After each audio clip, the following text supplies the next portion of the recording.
ये कहानी भक्त ध्रुव की है कि कैसे उन्होंने भगवान विष्णु को पृथ्वी लोक में आने को विवश किया। एक दिन जब भक्त ध्रुव अपने पिता के यहाँ गए और उनके गोदी में बैठे, तब उनकी छोटी माता ने उसे उसके पिता की गोदी में से उठाकर ज़मीन में पटक दिया और ये कहा कि अब तेरी इस गोदी में बैठने की कोई भी अधिकार नहीं है, इस पे केवल मेरा पुत्र उत्तम का ही अधिकार है। और वो बोली कि अगर तुझे इस गोदी में बैठना है तो मेरी कोख से जन्म लेना था।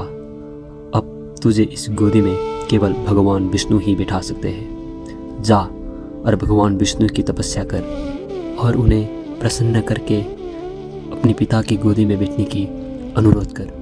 यह सुनकर भक्त ध्रुव बहुत निराश हो गए। उन्होंने ठान लिया कि वो भगवान विष्णु से अवश्य ही भेंट करेंगे और उन्हें पूछेंगे कि क्यों उन्हें अपनी पिता के गोदी में से बैठने को तिरस्कार किया गया। इसीलिए भक्त ध्रुव भगवान विष्णु के खोजी में घर से निकल गए। उनकी ये दशा देव ऋषि नारद से देखी नहीं गई और उन्होंने सोचा कि वो भक्त ध्रुव को मार्गदर्शन देंगे। उन्होंने कहा, पुत्र, नारायण को पाना इतना आसान नहीं है। कितने तपस्वी ऋषि अपनी पूरी जीवन काल तपस्या करके भी नारायण से प्रत्यक्ष रूप में भेंट नहीं कर पाते, परंतु ये असंभव भी नहीं है।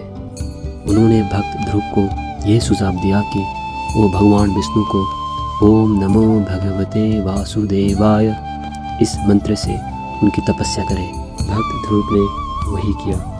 उन्होंने दिन रात भगवान विष्णु की तपस्या की। उन्होंने अन्न, जल और यहाँ तक कि अपनी श्वास को भी त्याग दिया। यह देखकर देवराज इंद्र भयभीत हो गए। उन्होंने ये सोचा कि भक्त ध्रुव उनके सिंहासन पाने के लिए ही भगवान विष्णु को प्रसन्न करना चाहते हैं। इसीलिए उन्होंने अनेकों तरकीबें लगाकर भक्त ध्रुव की तपस्या भंग करना चाहा, परंतु ध्रुव अटल थे। उन्हें इससे कुछ भी फर्क नहीं पड़ा। भक्त ध्रुव की तपस्या के कारण पृथ्वी लोक में प्रलय आ गया। भगवान विष्णु को विवश होकर पृथ्वी लोक में जाना ही पड़ा। उन्होंने अंततः भक्त ध्रुव से भेंट की। भगवान विष्णु ध्रुव से प्रसन्न हो गए और उसे वर में एक तारा भेंट की और उसका नाम ध्रुव रख दिया और ये कहा कि ये तारा तुम्हारी ही जैसा अटल है।